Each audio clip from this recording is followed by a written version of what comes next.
Hey everybody, Caleb here. Welcome back to the channel and thank you for joining me again. Quick follow-up video today on the last video I did on the MDT field stock. I had some problems with the Polymer Magazine from MDT, their 5-round, their 5-round field magazine, AICS compatible field magazine. The issues that I found along the way was that it fits well, feeds well, and all that good stuff, but releasing the magazine from the stock is kind of a pain in the neck. You got to jam it. You got to jam the release up into the magazine, pop it all forward to get it out.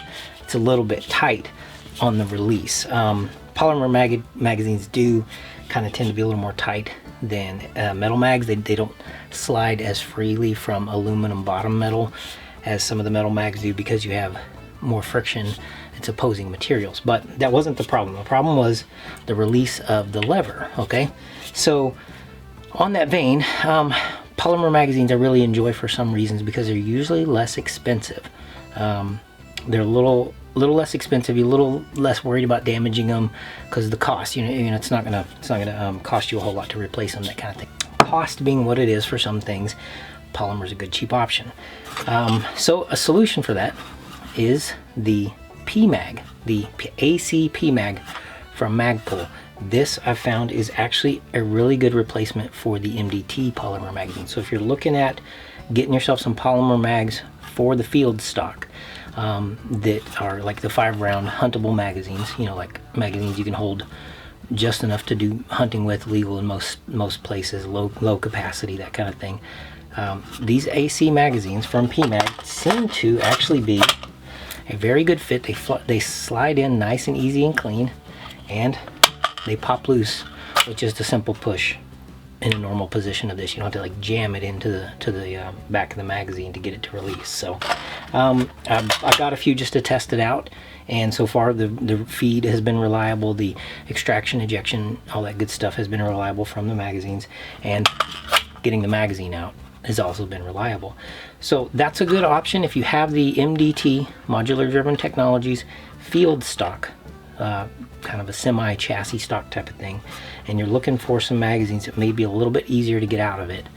I would recommend the Magpole PMags. The only real difference between them and an AICS style magazine, typical metal AICS magazine, is they tend to be a little bit taller. Let's see this. See, they're just slightly taller than that, so they stick down just a little bit further out of the bottom of the rifle, because the AICS magazines, being metal bodies, can be staggered, whereas the polymer magazines are typically more of a straight stack just because of the thickness of the polymer. All right, so but Magpole makes some amazing magazines. They're super reliable, they're inexpensive, great polymers on them. They're a standard in the industry for a lot of for magazines. They really are. But I did notice they do stick down a little bit further. However, it's not much further than your actual magazine release and your trigger guard.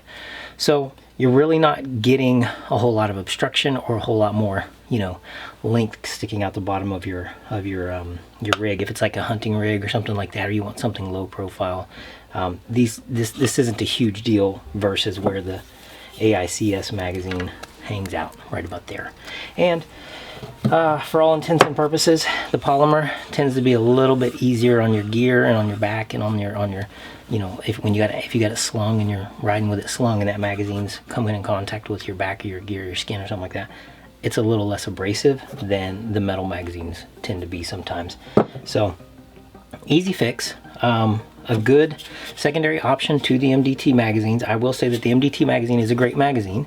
It's reliable in its feeding and function so far. Very well made, good positive spring retention and stuff like that. It just takes a little bit more effort and kind of an annoyance to get it out of the chassis. So polymer magazine from PMag, the PMag AC from Magpole. I would recommend it. I haven't picked up any of the 10-rounders yet, but I've been trying out the 5-rounders. I think they have a 3-rounder out there, but I'm not 100% certain on that. I'm going to look for one because some places, hunting regulations, you can only really have 3 to 5 rounds in your rifle. So there are options out there for that. So thank you for joining me again. Just a quick one today, and I highly recommend, if you haven't checked out my previous video on the MDT field stock, please go over there and do that. Everybody who's been engaging with that video and leaving your comments and been joined in the discussion. Thanks for joining me, and I'll see you on the next one. Happy shooting.